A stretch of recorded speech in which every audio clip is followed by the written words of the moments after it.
I'm going to tell you something that might upset some people in the World of Warcraft. A lot of players think of success in this game as having a 3,000 plus Raider IO score or a gladiator mount or topping the meters, in a boss fight. They're not wrong. All of those are great achievements and can be very difficult to attain. But the truth is that many of those players worry more about how other people are playing and use that to measure their worth. And that's where they fail. We get trapped in this mindset. We worry about what random strangers on the internet think about our DPS meter. We worry if our talent build is 1% suboptimal compared to what the top streamers use. But here's the reality check. Focusing on what other people think is the fastest way to kill your love for Azeroth. Bam! Success isn't a number. Success is realizing you could play however you want. If you want to push high keys, go for it. You want to level up your 50th alt? Knock yourself out.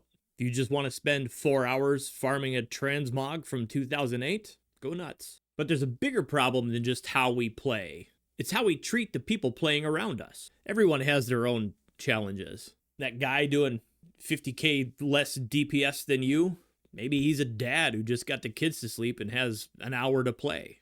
Maybe he's returning from a 3-year break. It doesn't make you better than him just because your numbers are higher. Don't be the gatekeeper. Be the keyholder. A gatekeeper pushes people out to feel elite. A keyholder, they open the door. If you've got a Raider IO score of, 2 to 3k, you find yourself in a pug with somebody who's got a score of, 1,000 or less, you have a choice. You can flame them in chat, ruin their night, and make yourself feel big. Or you can whisper them and give them tips. Hey, on this boss, stand here so you don't get feared.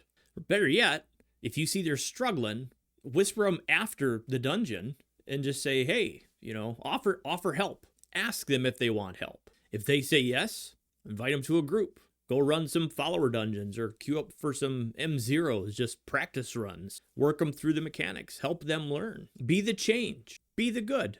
Be the mentor you wish you had. Simple, helpful, human. Now, that's the ideal. That's who we want to be.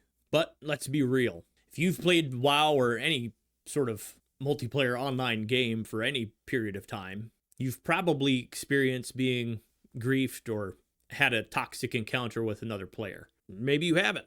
That's freaking amazing. But you've read about the toxicity and elitism in all the forums, and it's got you not wanting to play simply because you don't want to have to deal with any of that. And that's totally understandable. Why subject yourself to nastiness when you don't have to? Well, there are ways to disarm and shut down the trolls so you can get back to what you came back to Azeroth to do, to have fun. First of all, while World of Warcraft is a MMORPG, you're not obligated to play with anyone else. There's enough content in World of Warcraft now that's specifically designed for solo play that you don't have to roll the dice for random groups if you don't want to. But even then, you walk into Orgrimmar or Stormwind and your chat is instantly filled with WTS plus 15 HOA, carry, PST, and other gibberish. And here's how you fix that.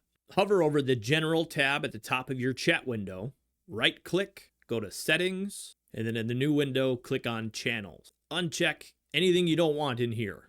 Personally, I turn off everything except local defense because it's always fun to know when Goldshire's getting ransacked.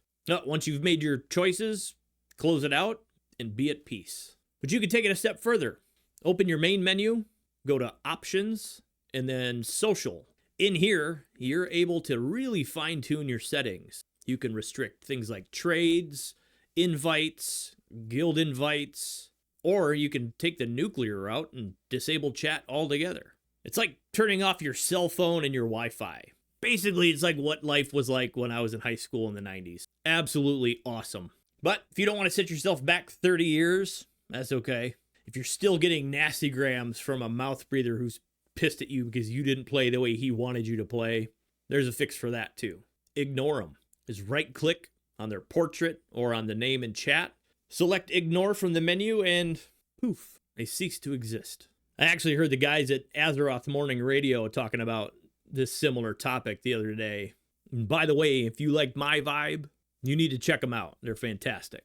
But they use the perfect analogy. Treat the toxic player like a road rager on the highway. You back off, give them space, let them have their tantrum in their own car. And if you do feel the need to react, don't give them the middle finger. Instead, give them the old thumbs down. Confuses the hell out of them and low-key destroys their ego. The thing you got to remember, though, is just like your mom always used to say, just ignore it and it'll go away. All bullies, all trolls, all these mouth breathers, they need an audience. You're the audience. If you ignore it, they don't have their audience and they'll go someplace else. And always keep in mind that once you leave the pug and you hearth out, odds are you're never going to see that player again. There's a real good chance you won't even remember their name. And guess what? They're not going to remember you either. There are millions of players in this game, so there's bound to be some bad apples. But that doesn't mean the whole batch is rotten. So you can do your part to help keep everything fresh and shiny by being the good. Be the person Mr. Rogers always wanted you to be. Be neighborly. After all, like it or not, we have to share this world with everyone else. So if you're tired of the anxiety and just want a place to hang out with average players, having an above average amount of fun, make sure you subscribe to Wipe Club. We're building something different here. I'll see you in Azeroth.